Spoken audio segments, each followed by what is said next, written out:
نحمده ونصلي ونسلم على رسوله الكريم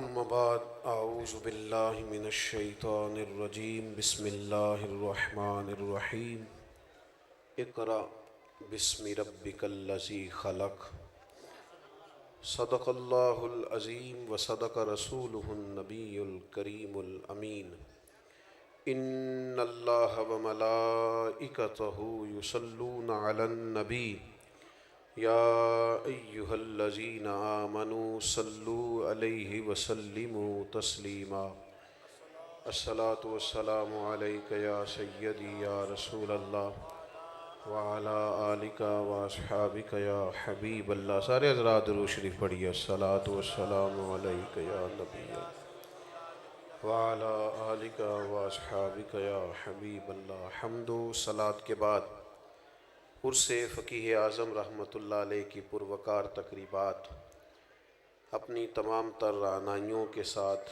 جاری و ساری ہیں۔ علماء کے خوبصورت بیانات آپ سماعت فرما رہے ہیں۔ ابھی بھی ایک خوبصورت گفتگو جو بزرگان دین کی خوبصورت اور پروقار زندگیوں سے ہمیں روشناس کرا رہی تھی، ہم نے سماعت کی ہے۔ اللہ تعالیٰ عمل کی توفیق عطا فرمائے۔ اسی سٹیج پر بڑے ہی قداور علماء، مشائخ، سادات، مبلغین، داعیان کتاب و سنت تشریف فرما ہیں، اور صدارت کی کرسی پر معروف اور ممتاز عالم دین، ممتاز دانشور حضرت علامہ مفتی محب اللہ نوری صاحب دامت برکاتہم العالیہ، جو ایک خود بہترین استاذ، منجے ہوئے ادیب اور ایک زبردست منتظم ہیں۔ اللہ تعالیٰ اس گلدستہ محبت کا یہاں جمع ہونا اپنی بارگاہ میں قبول فرمائے، اور جیسے حضرت قبلہ ہمیں سرفراز صاحب فرما رہے تھے کہ اس نورانیت کو اللہ تعالیٰ ہمیشہ نور بار رکھے، اور ہم سب کو اللہ اخلاص کی دولت عطا فرمائے۔ میرے عزیز دوستو، غار حراء کے اندر جو سب سے پہلی وحی نبی کریم صلی اللہ تعالیٰ علیہ وسلم پہ نازل ہوئی ہے، زمین کا آسمان سے صدیوں کے بعد جو پہلا رابطہ ہوا ہے،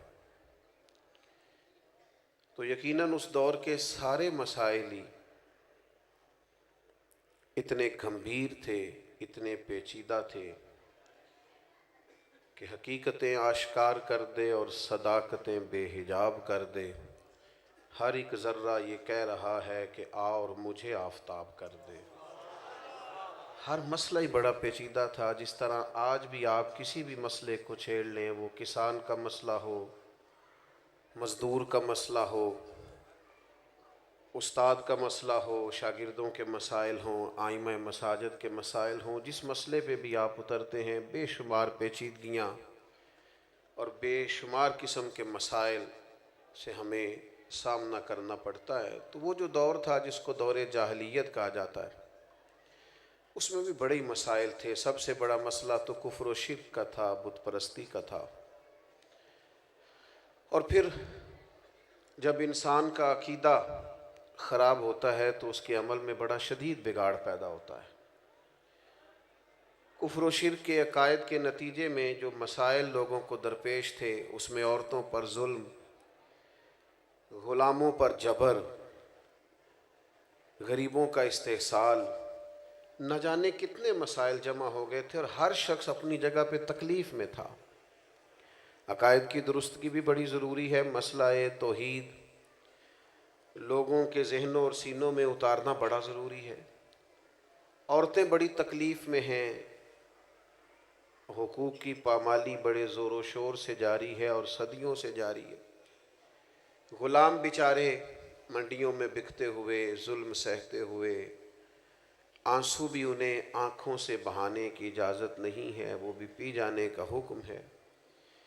اتنے سخت مسائل کے اندر ہر مسئلے پر ہی روشنی ڈالنا بڑا ہی ضروری تھا۔ لیکن قربان جائیے، جو پہلی وحی نازل ہوتی ہے وہ بڑی قابل غور ہے۔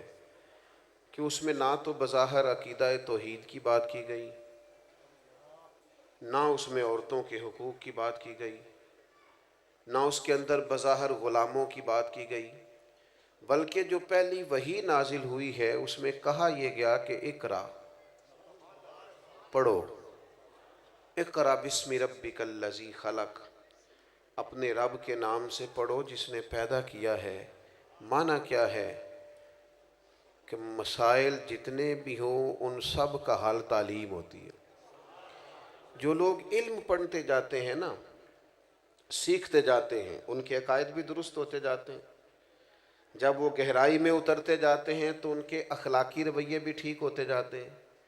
جب انسان پڑھتا جاتا ہے، علم حاصل کرتا جاتا ہے، تو پھر یہ ہوتا ہے کہ اسے حقوق کا بھی خیال آتا ہے، بلکہ جتنا زیادہ کوئی شخص پڑھتا ہے لکھتا ہے اس کا اپنا مزاج اس قدر زیادہ شستہ ہو جاتا ہے کہ بعض جگہوں پہ اسے کہنا پڑتا ہے کہ میاں تھوڑی سختی بھی کریں، آپ تو زیادہ ہی نرم مزاج ہو گئے۔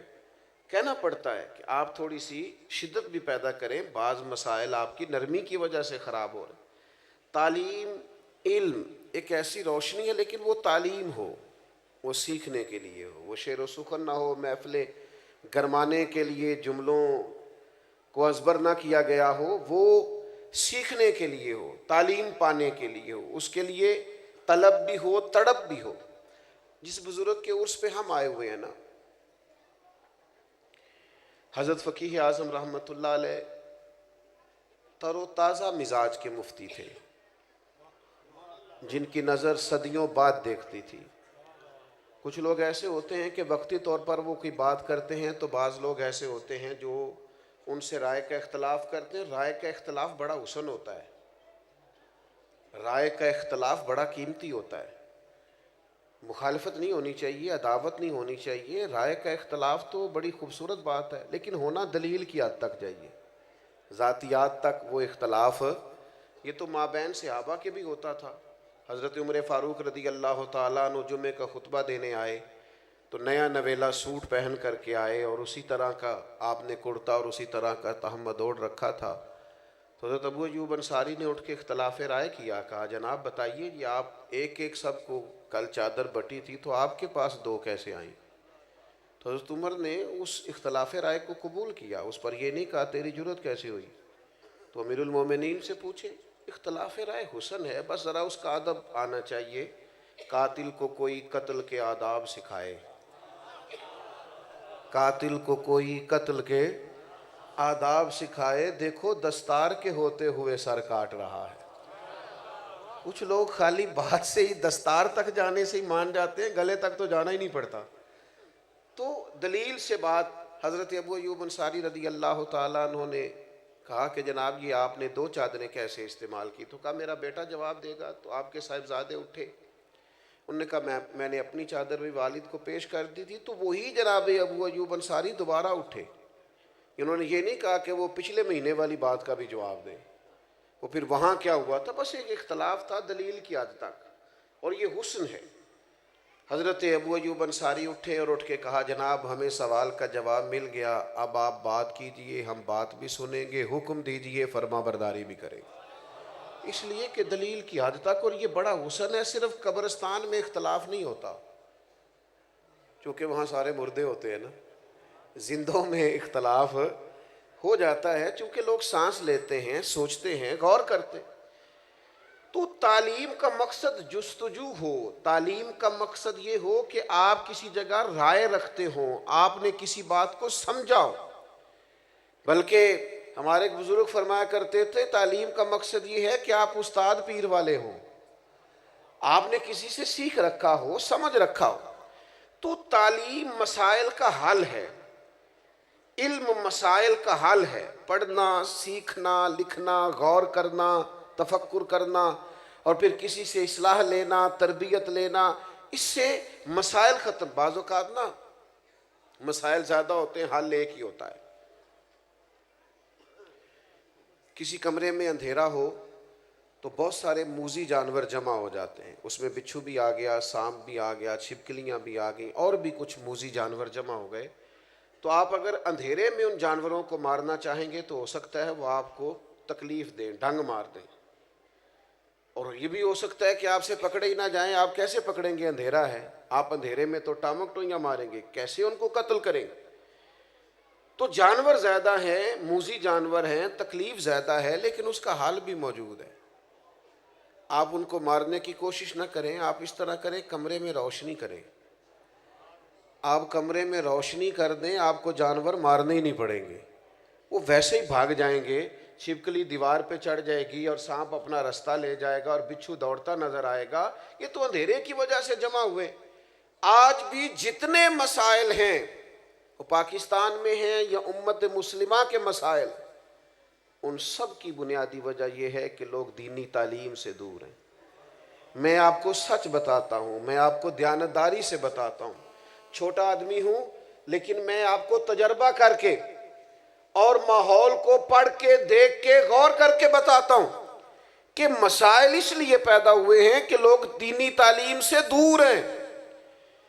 حضرت فقیہ اعظم چونکہ سمجھدار تھے، حضرت سید ابو البرکات چونکہ سمجھدار تھے، حضرت امام المحدثین سید دیدار علی شاہ صاحب رحمۃ اللہ علیہ چونکہ معاملات کو پہلے سے سمجھ گئے تھے، یہ لوگ حضرت محدث اعظم پاکستان رحمۃ اللہ علیہ چونکہ گہرائی میں اتر گئے تھے. میں آپ کو ذمہ داری سے کہتا ہوں، یہ سارے لوگ بزرگ تھے، ان کے چہرے بڑے نورانی تھے، ان کا اٹھنا بیٹھنا بڑا وزادار تھا. یہ خالی پیری مریدی بھی کرتے تو جمتی تھی، یہ دم درود بھی خالی کرتے تو چلتا تھا، یہ صرف حلقہ احباب میں بیٹھ کر واعظ و ارشاد کرتے تو چلتا تھا. لیکن یہ بہت عرصہ پہلے سمجھ گئے تھے کہ اس قوم کے مسائل کا حل علم میں ہے. بوڑھے سید حضرت سید ابو البرکات شاہ صاحب 18 گھنٹے انہوں نے لوگوں کو اسباق پڑھائے. وہ چل سکتا تھا کام. میں کہہ رہا ہوں کہ وہ کاظمی سید تھے، وہ آرام سے دم درود کرتے، کوئی مسئلہ نہیں. لیکن مشکل ترین اسباق اور رات کو پہلے مطالعہ کرنا اور پھر وسائل جمع کرنا، علم کی روشنی اور علم کو پڑھنا. اور پھر میں آپ کی خدمت میں عرض کروں، ایک تو وہ طلباء ہیں جو اپنا وقت نکال کے باقاعدہ اداروں میں آ گئے، آپ نے بھیج دیے. لیکن ہم جو باقاعدہ اداروں میں نہیں آتے، ہماری ذمہ داری ہے ہم اپنے مشائخ کے پاس بیٹھیں، ہم تھوڑا سفر کریں، تھوڑی جد و جہد کریں. آپ ذرا وہ بخاری شریف کی خوبصورت روایت دیکھیے نا. حضرت کثیر بن قیس فرماتے ہیں کہ ایک شخص مدینہ شریف سے چلا اور سینکڑوں میلوں کا سفر طے کر کے وہ دمشق کی جامع مسجد میں پہنچا. اور جب اس سے پوچھا گیا کہ جناب اتنا مشکل ترین اور کٹھن ترین سفر، یہ آج لوگ گاڑی کے اندر بند ہوتے ہیں، ہیٹر کی سہولت موجود ہوتی، اور اگر آپ کو کہیں رکنا ہے تو آپ کے لیے اسباب موجود ہیں، پیٹرول پمپ موجود ہے، کھانے کا، پینے کا، نماز پڑھنے کا، سستانے کا سامان موجود ہے. پھر بھی لوگ کہتے ہیں جناب سفر بڑا مشکل کام ہے، دھند بڑی پڑی ہوئی ہے، رستہ نظر نہیں آتا، حد نگاہ بڑی کم ہو گئی، کیسے سفر کریں، بڑی مشکل ہے.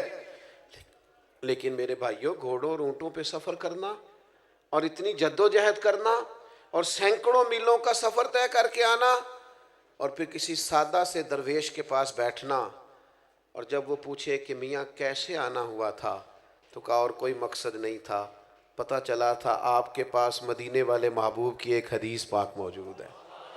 اچھا یہ چسکا ہے اگر لگ جائے تو، یہ بھی چسکا ہے اگر نہیں سمجھ آئی آپ کو بات، یہ بھی، یہ پورا مزہ ہے حدیث ڈھونڈنے جانے کا. آپ یقین کریں یہ پورا مزہ ہے تفسیر قرآن کو سمجھنے کا کہ یہ آیت مجھے سمجھ میں نہیں آ رہا. میں نے شان نزول بھی دیکھا ہے، چند کتابیں بھی دیکھی ہیں، 10 15 20 اساتذہ کو فون کرنا، یہ بھی پورا مزہ ہے، پر شرط یہ ہے کہ یہ لگ جائے تو. یہ بھی ایک پورا ذائقہ ہے. لگ گیا تھا نا امام مسلم کو. لوگ کہتے ہیں کھجوریں کھاتے کھاتے اللہ کے حضور حاضر ہو گئے. میں نے کہا کھجوریں تو عام بیٹھ کے کھائیں تو اتنی کھائی نہیں جاتی. اصل مسئلہ یہ تھا کہ کتاب کی ورق گردانی کرنا اور اس کو ڈھونڈنا کہ میرے نبی کریم نے اس موقع پر کیا فرمایا ہے. یہ ذائقہ بھی اگر کبھی لگ جائے نا، یہ صورت بھی اگر کبھی بن جائے تو یہ بڑا مزہ دیتی ہے. اس کا بھی ایک اپنا لطف ہے، ایک اپنا ذائقہ. حضرت معاذ بن جبل رضی اللہ تعالیٰ عنہ بیان فرماتے ہیں، کہتے میں نے درجنوں لوگ ایسے دیکھے ہیں جو حضور کی بارگاہ میں بیٹھے ہوتے تھے تو یوں لگتا تھا جیسے جھولیاں پھیلا رکھی، ان کی نظریں جھکی ہوتی تھیں ایسے گویا سروں پہ پرندے بیٹھے ہیں، لیکن ان کی ہوش اتنے سلامت ہوتے تھے کہ ایک ایک بات محبوب کی محفوظ کیے جاتے تھے۔ اور آپ کبھی کتب احادیث کا مطالعہ کریں، انہوں نے صرف حضور کی باتیں یاد نہیں کی، حضور نے کس موقع پر کیا اشارہ کیا تھا وہ بھی یاد کر کے روایت کیا۔ اگر محبوب نے کہیں 2 انگلیاں جوڑ کے دکھائی ہیں تو ہر روایت میں ان کی 2 انگلیاں جڑی ہوئی نظر آتی ہیں۔ یہ بھی ایک ذائقہ ہے، ایک لطف ہے۔ ہمارا یہ مسئلہ بن گیا ہے کہ ہم نہ یہ والا ذوق نہیں پیدا کرتے، یہ والی ہم نے کچھ ایسے بزرگ دیکھے ہیں اپنی زندگی میں جنہوں نے بہت علماء کی تقریریں سنی، لیکن اس طرح کر کے سنی کہ جس محفل میں گئے کاغذ قلم ساتھ لے گئے، حضرت نے آج کیا بیان کیا اس کو نوٹ کیا، ان کے پاس ذخیرے جمع ہو جاتے تھے۔ وہ سن کے بعض لوگوں کی قوت سماعت بڑی اچھی ہوتی، سن کے جلدی یاد کر لے، سن کے انہوں نے بڑی ساری باتیں اپنی تربیت کے لیے اپنی، اور پھر اس طرح بھی ہوا کہ ان سننے والوں میں سے بہت سارے صوفی تیار ہوئے۔ میں درجنوں ایسے لوگوں کو جانتا ہوں انہوں نے باقاعدہ نصاب تو نہیں پڑھا، لیکن کسی شیخ کی صحبت اٹھائی ہے تو بہترین کر کے اٹھائی، زبردست کر کے اٹھائی ہے، اس کے نقوش نظر آتے ہیں باقاعدہ۔ تو یہ ذوق جو ہے نا، تھوڑا سا علم کا شوق، آج بڑا گھٹن والا ماحول ہو گیا ہے، ہر بات پہ اعتراض، ہر بات پہ شکوہ۔ آپ تو ماشاءاللہ اہل محبت ہیں اور یہاں ایک خانقاہ پہ تشریف فرما ہیں، لیکن جب دنیا سے اٹھ کے ہم ایسے ہی جگہوں پہ جا کے بیٹھتے ہیں نا جو کہیں وابستہ نہیں، جو دور بیٹھے ہوئے ہیں اور جن کے مزاج میں تنقید ہے، تو ہم جب ان کی باتیں غور سے سنتے ہیں نا کہ بہت امیر آدمی ہے لیکن اس کا خیال یہ ہے کہ یار یہ مولوی کچھ بھی نہیں کر رہے، یہ بس بعض معاملات میں ان کا خیال ہوتا ہے کہ بوجھ ہی بنے ہوئے ہیں، تو جب ان لوگوں کی ساری باتیں غور سے سنتے ہیں تو محسوس ہوتا ہے بیچارے کسی پراپوگنڈے کا شکار ہیں، کسی نے وہم میں ڈال دیا ہے۔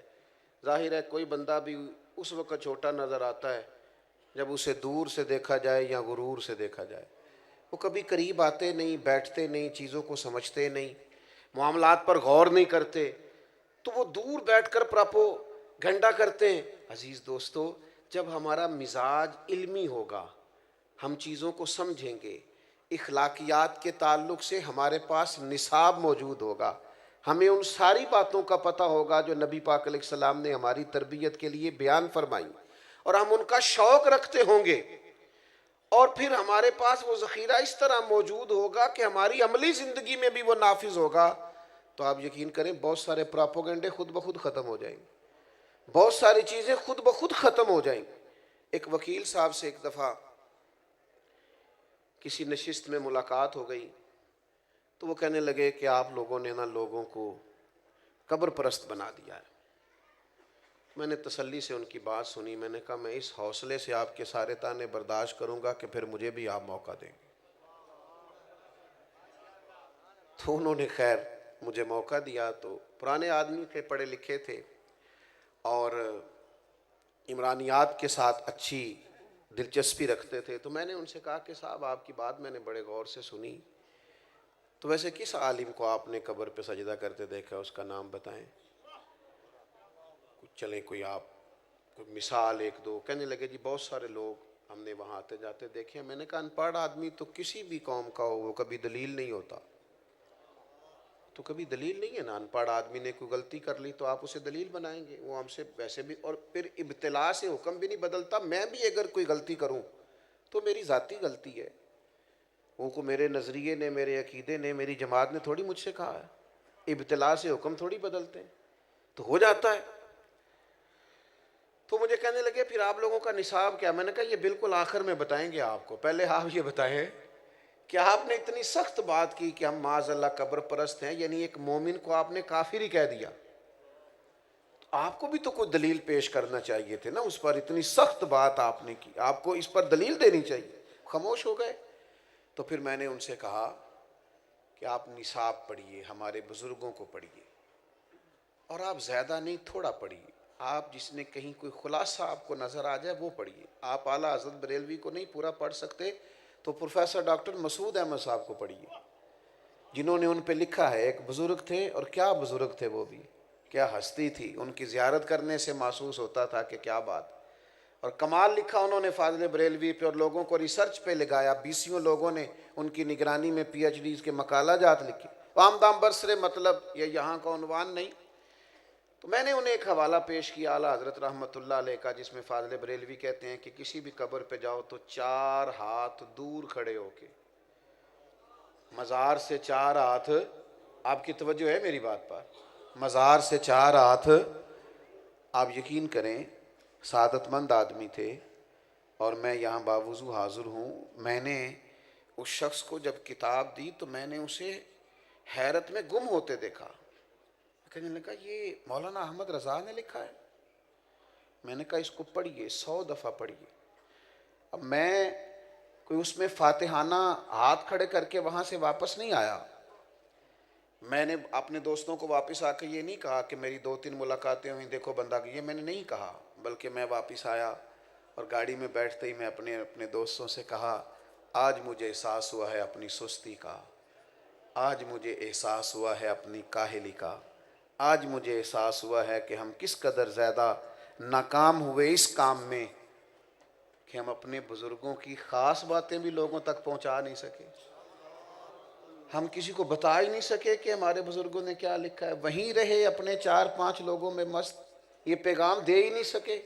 خدا کرے کہ ایسا ہو، خدا کرے کہ ایسا ہو کہ آپ حضرت فقیہ اعظم کو پڑھنے والے ہوں. اللہ کرے کہ ایسا ہو آپ اعلیٰ حضرت بریلوی کو پڑھنے والے ہوں. لیکن میں بڑی ذمہ داری سے کہتا ہوں، اتنی مشقتیں زندگی بھر جن لوگوں نے کی، ان سے خالص پیار رکھنے والوں نے بھی پیار تو کیا اور خالص کیا، لیکن جو اصل مشن تھا اس مشن پر چل نہیں سکے، توجہ نہیں کی، غور نہیں کی. آپ کے پاس تو ہر وقت کتابیں ہونی چاہیے تھی، ہر وقت کتابیں بٹنی چاہیے تھی. جتنی کتابیں آپ کے بزرگوں نے لکھی ہیں تو دور دور تک مثال ہی نہیں ملتی.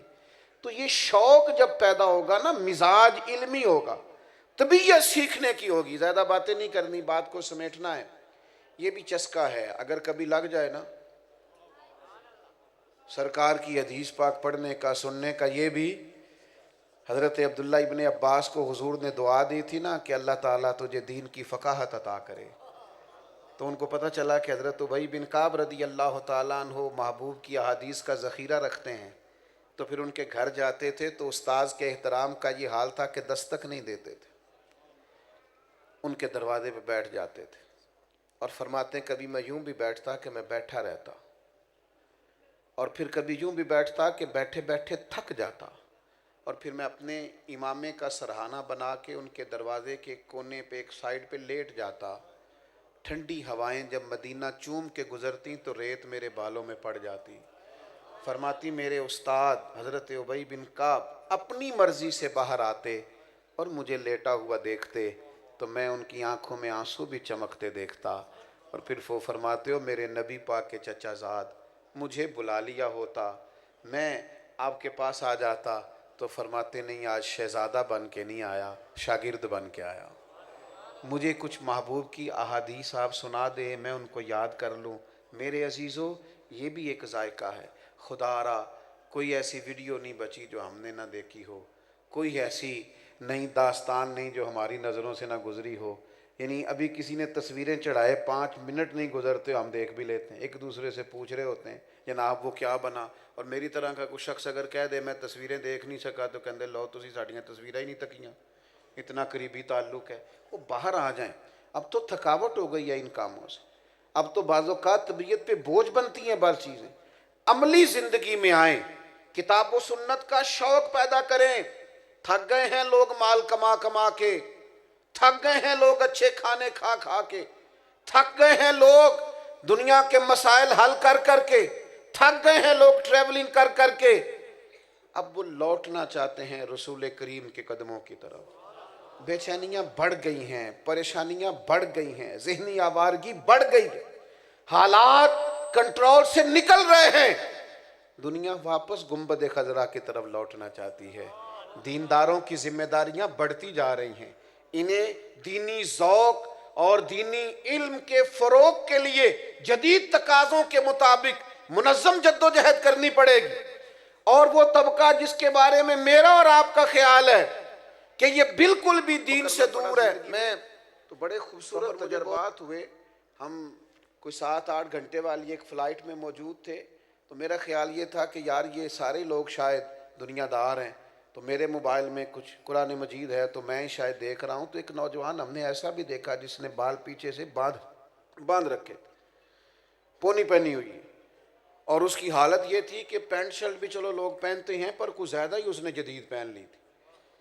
تو وہ بعض لوگ ہنس بھی رہے تھے، اور اللہ تعالیٰ مجھے معاف کرے میں بھی پڑھتے پڑھتے تھوڑا سا مسکرایا. لیکن پھر بعد میں ڈھیر سارے لوگوں نے میری طرح سجدہ صاف کیا جب وہ بظاہر فیشن میں لدا ہوا نوجوان اور ساتھ والی سیٹ پر بیٹھتے ہی سیٹ بیلٹ باندھتے ہی جب اس نے اپنی فائلوں کے اندر سے قرآن مجید نکالا، اس نے پڑھنا شروع کیا. تو میں بھی کہہ رہا تھا نہیں بھئی یہ اجارہ داری کوئی نہیں، یہ کسی کے گھر کی لونڈی کوئی نہیں، یہ توفیق ہے وہ کریم جس کو چاہتا ہے عطا فرما دیا کرتا. آپ یہ مت سمجھیے کہ یہ بگڑا ہوا جوان ہے یہ قریب نہیں آئے. آپ اس کے اندر ذوق تو پیدا کریں. اس کا دل تو دھڑک رہا ہے، دل اگرچہ جان گزل ہے، کروں کیا کہ دل ہے. غم عشق اگر نہ ہوتا تو غم روزگار ہوتا. ان کو عشق کا غم نہیں لگا تو روزگار کا لگ گیا ہے. انہیں غم عشق لگائیے لگ جائے گا. یہ تو تیار بیٹھے ہیں، کوئی ہے ہی نہیں جو آ کے چنگاری سلگا دے. مجھ سے ناراض نہ ہوئیے گا، میں کہہ چکا ہوں اختلاف حسن ہوتا ہے. لیکن وہ جو ہمارے پاس آئے بیٹھے ہیں وہ دین سیکھنے آئے، ہمارے آپ سے اختلاف سننے نہیں آئے. وہ ہم سے یہ پوچھنے نہیں آئے کہ میاں وہاں کیا ہوا اور وہاں آپ گئے تھے تو وہاں کیا ہوا. وہ کہتے ہیں یار یہ جھگڑے تو باہر بھی ہم چھوڑ کے آئے اور یہی ساری باتیں ہمیں یہاں لگ گئیں. تو یہ ذائقہ تمام مسائل کا حل یہ ہے کہ آپ نبی پاک علیہ السلام کے دین کے فروغ کے لیے، کتاب و سنت کی ترویج کے لیے. حضرت بقی الدین ابن مخلد کہتے ہیں میں اپنے ماموں کے پاس پڑھتا تھا اور میری طلب حدیث پاک میں اتنی زیادہ تھی کہ میرے ماموں مجھے کہنے لگے پتر تو بغداد چلا جا امام احمد بن حنبل کے پاس، میں تیرا ذوق نہیں پورا کر سکتا. فرماتے میں دریا پہ بیٹھا آنے کے لیے تو رستے میں طوفان آ گیا. وہ میں بچھڑا قافلے سے تو ایک جزیرے پہ چلا گیا، 1 مہینہ بغیر کھائے پیے گزارا. پھر کوئی سہارا ملا تو بغداد پہنچے. جو بغداد آئے تو پتہ چلا کہ امام احمد بن حنبل پر تو بادشاہ نے بڑی سختی کر دی ہے، گھر میں نظر بند کر دیا ہے. میں نے کچھ لوگوں سے پوچھا چلو مجھے شیخ کے گھر کا رستہ ہی کوئی بتا دے. ان کا سختی بڑی ہے، اشارہ بھی نہیں کر سکتے، کرفیو نافذ ہے. شیخ فرماتے ہیں ایک شخص کی میں نے منت کی، کہنے لگا انگلی کا اشارہ نہیں آنکھ کا اشارہ کروں گا، یہ گھر ہے امام احمد بن حنبل. کہتے ہیں وہ گھر دکھا کے چلے گئے. میرے پھٹے ہوئے کپڑے، کئی دنوں کا سفر، کبھی کھانا ملتا کبھی نہ ملتا. میں نے سوچا دروازے تک کیسے جاؤں، ارد گرد تو پولیس کھڑی ہے. پھر میں نے ایک تجویز سوچی، کپڑے پھاڑ لیے، ٹوپی اتار لی، مانگنے والا کاسا گلے میں ڈال لیا. تینوں لب دیں آپ گواچے، سانو اپنی خبر نہ کوئی، ساتھوں تے پارے نہیں ککھ گلیاں دے. ہن تے آخ دے لوگ شدائی، ننگ نموس دا ساڑ کے چولا، گل پہنے تاج گدائی. سجنا اسی اپنا آپ گوایا تاں یار نے چاہتی پائی. فرماتے میں ایک ایک دروازے مانگنے لگا، سجنا یار منون دی خاطر اساں کی پیس بٹائے. فرماتے مانگتے مانگتے امام احمد بن حنبل کا دروازہ آیا اور میں نے صدا لگائی فقیر ہوں دور سے آیا ہوں، کو مہربانی ہو جائے. کہتے ہیں شیخ باہر تشریف لائے فقیر کو دینے کے لیے، اور جب 1 دینار وہ میرے کاسے میں ڈالنے لگے، چھوڑ دیں جی مہربانی کریں، اتنی مزیدار بات ہو رہی ہے کیوں دخل دے رہے ہیں آپ، بات سنیں. فرماتے ہیں کہ جب وہ 1 دینار ڈالنے لگے تو میں نے ہاتھ پکڑ کے چوم لیا اور پھر میرے آنسو جو بہے تو میں نے کہا میں وہ والا فقیر نہیں جو پیسے لینے آیا ہوں. میرے پھٹے ہوئے کپڑے دیکھیں، میں روز فقیر بن کے آیا کروں گا، آپ محمد عربی کی چند حدیثیں سنا دیا کریں. کہتے ہیں امام صاحب نے بھی نظر اٹھا کے دیکھا. طالب علموں، کچھ طالب علم بھی ایسے ہوتے ہیں جو استاد کا دل کرنے لگتا ہے میں تیاری کر کے آؤں، یہ مجھ سے سوال پوچھتا ہے. کچھ طلباء بھی ایسے ہوتے ہیں جن کی وجہ سے نا تھوڑا دل کرتا ہے کلاس میں بیٹھنے کو. شیخ فرماتے ہیں کئی مہینے میں فقیر بن کے جاتا رہا اور کئی مہینے میں کس آگے کر کے حدیثیں سنتا رہا، پھر حالات بدل گئے۔ حالات بدل ہی جاتے ہیں۔ ہاں ہاں، حالات کے سہم میں ہوئے لوگوں کو بتا دو، حالات بدل جاتے ہیں، ایک جیسے نہیں رہتے۔ فرماتے ہیں بدل گئے حالات، حکومت بدل گئی، نیا بادشاہ آیا تو اس نے مدرسہ بڑا بنا کے دیا۔ کہتے ہیں شیخ مسند تدریس پہ جلوہ فگن ہوئے تو ہم نے بھی کپڑے بدل لیے۔ فرماتے ہیں امامہ باندھ کے میں بیٹھا تو طلبہ آ گئے تھے، اگلی صفوں میں رش تھا، تو ہم تو تھے نا فقیر لوگ، ہمیں تو چاہ بھی نہیں تھا آگے آنے کا۔ فرماتے ہیں میں پچھلی صف میں بیٹھا تو امام احمد بن حنبل کی نظر پڑی، پہلی نظر ہی لوٹ لے ماہی تیرے ہار شنگاراں۔